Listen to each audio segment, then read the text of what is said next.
Pertanyaan yang pertama, apakah berdosa kita orang tua bila anak cucu sulit untuk disuruh sholat?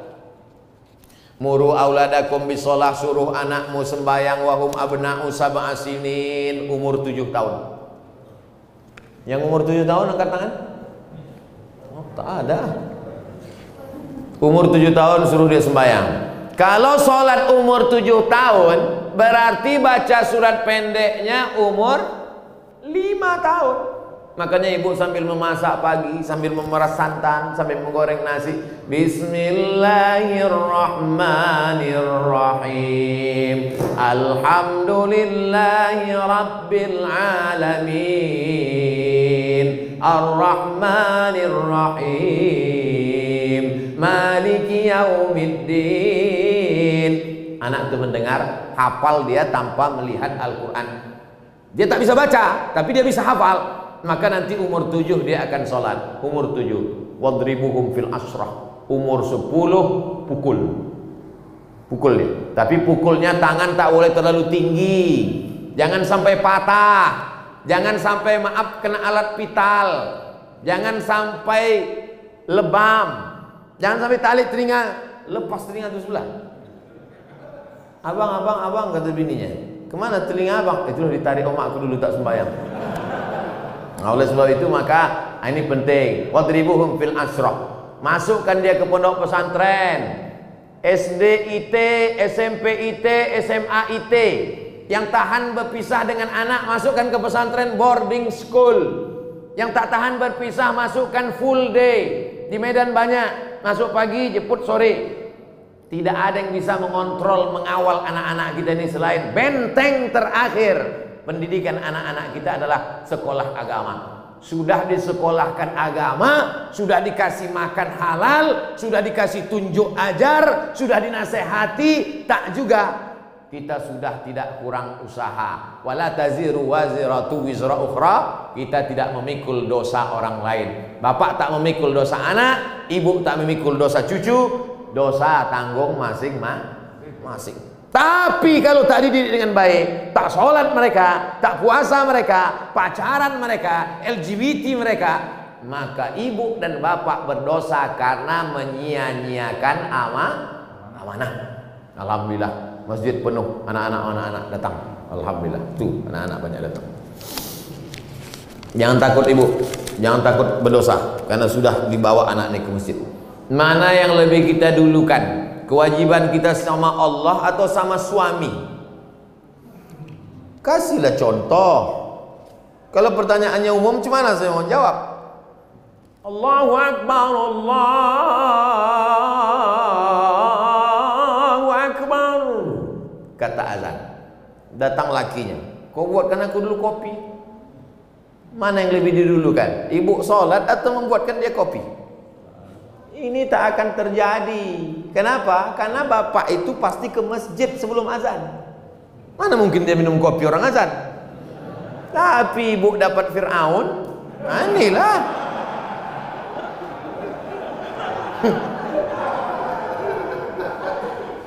Taatlah kepada suami. Innama huwa jannatuki wa naruki. Suamimu itu bisa jadi surgamu, suamimu itu bisa jadi nerakamu. Kan itu yang selalu dihafal hadis oleh suami kan? Surga kau, sini. Suami yang bagaimana bang? Ibu mesti cerdas sikit. Kasih tahu dia suami yang ke masjid bang, dia ke masjid. Tapi ibu juga tak bisa menasihati bapak itu. Jangan mentang-mentang ibu udah pengajian pulang dari sini bang. Assalamualaikum. Nah, mudah-mudahan bapak yang belum ke masjid, amin.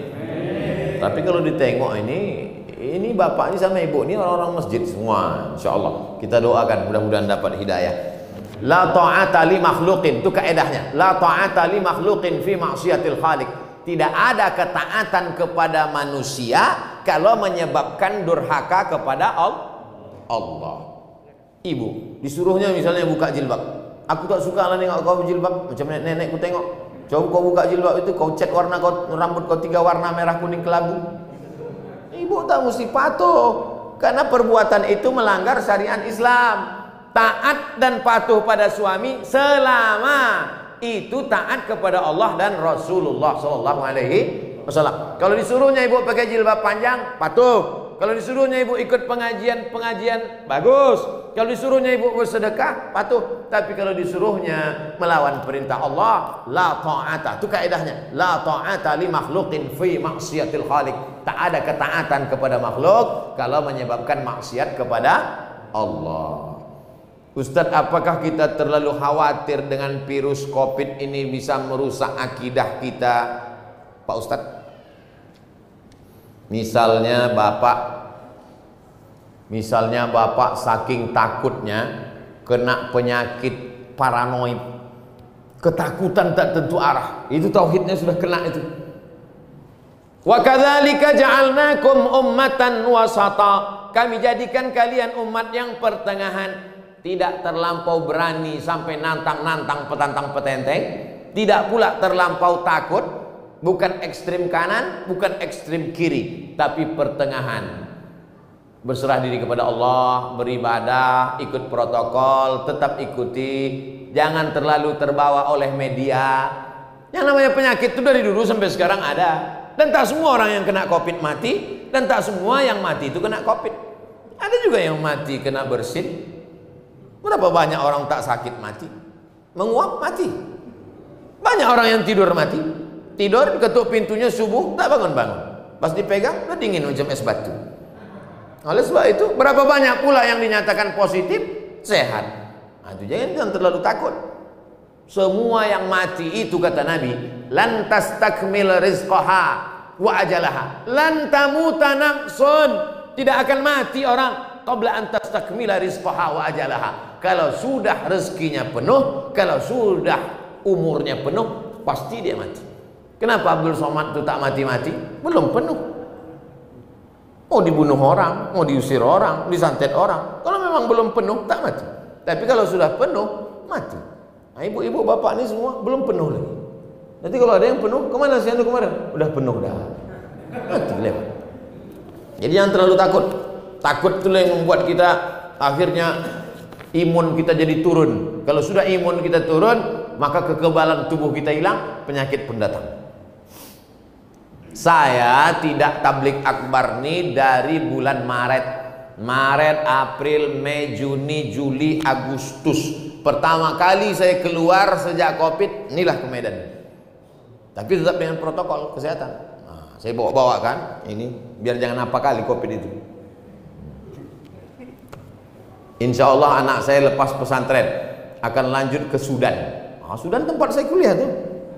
Pertanyaan, anak saya wanita, bagaimana situasi dan kondisi Sudan saat ini?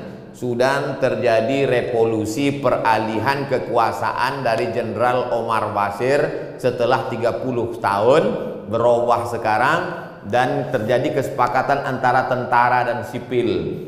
Setahun dipimpin oleh sipil, lalu kemudian oleh tentara. Terjadi pergolakan politik.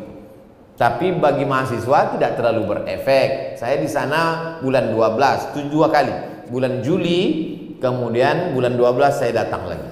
Anak-anak mahasiswa beberapa dari Sumatera Utara. Saya membawakan bantuan untuk PPI, Persatuan Pelajar Indonesia yang dari Sumatera Utara. Saya bawakan bantuan. Nah, nih. Oh, datanglah dari provinsi lain minta juga. Saya bilang ini duit orang Sumatera Utara. Kalian minta lah ke kabupaten provinsi kalian masing-masing. B, butuh berapa tahun biasanya untuk selesai S1, Pak Ustaz? S1 4 tahun, S2 2 tahun, S3 2 tahun dah bisa sidang. Tapi kalau mau lengkap 3 tahun, lewat dari 3 tahun kena denda. Jadi kalau umurnya berangkat 20 tahun, 4 tahun, 24, 26, 27, 28 28 pulang dia udah doktor. Tidak macam saya, udah 43 baru doktor. Judulnya akhirnya doktor juga. Tapi jadilah daripada tidak sama sekali. Pesantren anak saya saat ini dapat program beasiswa ke Sudan. Apa saja yang harus kita persiapkan untuk menuju ke situ, Pak Ustadz? Bahasa Arabnya supaya dia nanti tak berat membaca kitab. Sekarang banyak kursus-kursus bahasa Arab. Kemudian hafalan Qur'annya supaya nanti kalau ada kewajiban paling tidak 1 juz, 2 juz, 3 juz. Kalau kami di Azhar Mesir dulu 2 juz 1 tahun, 4 tahun 8 juz. Di Sudan tak ada hafalan Quran. Oleh sebab itu maka jangan terlalu takut, jangan terlalu khawatir. Banyak anak-anak Sumatera Utara di sana, mereka punya persatuan pelajar mahasiswa dari Sumatera Utara. Inilah pertanyaan saya lebih kurang. Terima kasih Pak Ustadz. Saya dulu tahun 1993 habis sholat subuh datang saya ke rumah Ustadz Syekh Jalaluddin Abdul Muthalib, Imam Masjid Raya Medan. Imam Masjid Raya Medan itu namanya Syekh Jalaluddin Abdul Muthalib, Wakil Rektor Universitas Al-Wasliyah. Habis subuh datang saya ke rumahnya di Simpang Limun. Assalamualaikum Ustadz. Waalaikumsalam. Aku mau sekolah ke Arab Ustadz. Waktu itu saya tak tahu Mesir, Sudan, Maroko tak tahu. Yang tahu saya Arab. Aku mau ke Arab Ustadz. Senyumlah Ustadz Syekh Jalaluddin. Kau kelas berapa sekarang? Kelas 3 Ustadz. Kau selesaikan dulu aliyah baru kau kesini. Jadi yang mau berangkat itu saya. Makanya banyak kalau jamaah nanya ke saya, Ustadz bisa anak saya kuliah ke Arab? Saya tanya, yang mau nih bapak apa anaknya? Anak saya bos. Kalau saya yang mau. Orang tua saya membebaskan saya, terserah kau. Nah, tapi saya mau waktu itu. Lalu kemudian setelah taman aliyah datanglah saya. Ustadz, aku udah taman aliyah, ini ijazahnya. Kata Ustadz Jalaluddin Abdul Muthalib, kau bawa ijazah ini ke Jakarta, kau terjemahkan bahasa Arab, kau legalisir ke Departemen Agama, legalisir ke Departemen Luar Negeri, legalisir. Mendengar departemen itu pucat lah. Akhirnya takut saya, tak berani balik saya ke Riau. Kuliah saya di IAIN. Tapi Allah kasih jalan. Datang pengumuman. Waktu itu belum ada lagi www.google.com. Informasinya masih pakai pos. Jam 12 siang pulang saya kuliah di IAIN. Datanglah surat pakai pos, dikirim kawan saya dulu satu pesantren di Darul Arafah Medan, Lau Bekri, Deli Serdang. Abdul Halim namanya mengirim. Ikuti tes ke Mesir besok pagi. Suratnya sampai jam 12 siang. Langsunglah saya berangkat naik SDH, Spiro Dolo Hole. Mendaftar ke IAIN. Sampai di IAIN besok pagi, daftar situ. Nama orang yang menerima pendaftaran itu namanya Ustadz. Alah, lupa pula namanya. Ditanyanya, ada keluarga kau di Medan? Ada Pak. Kalau tak ada, di rumah. Karena ditengoknya dari Riau. Ikut tes saya. Yang mengetes itu orang Mesir. Besar sorban, hampir sebesar ban Vespa lagi. Mas muka, kata dia. What is your name? Langsung saya jawab, Abdus Somad. Nah, itu pula PD-nya kita kalau nama kita ini ada di Quran kan. Abdus Somad. Saya Abdus Somad. Istamir, kata dia. Sambung bacaan ayat yang kubaca ini. Innallaha la yastahi an yadriba mathalan ma ba'udatan fama fawqaha. Sambung, kata dia. Saya baca. A'udzubillahi minasyaitonir rajim. Bismillahirrahmanirrahim. Innallaha la yastahi an yadriba mathalan ma ba'udatan fama fawqaha. Fa ammal ladzina amanu faya'lamuna annahu al-haqqu min rabbihim wa ammal ladzina kafaru fayaquluna madza arada Allahu bihadza mathala yudhillu bihi katsiran wa yahdi bihi katsiran wa ma yudhillu bihi illa al-fasiqin. Kebetulan yang ditanya itu pas yang selalu saya bawa sholat. Macam tahu aja dia itu bekal kita. Akhirnya keluarlah pengumuman 100 anak Indonesia yang lulus beasiswa ke Mesir. Saya baca dari nomor 1 sampai 100, tak ada nama saya. Rupanya karena grogi tak nampak. Baca, ada di situ rupanya Abdul Somad. Berangkatlah dari Jakarta dulu pelatihan 2 bulan. Saya adik-beradik 2 orang. Anak pertama laki-laki, adik pun laki-laki. Orang tua sayang.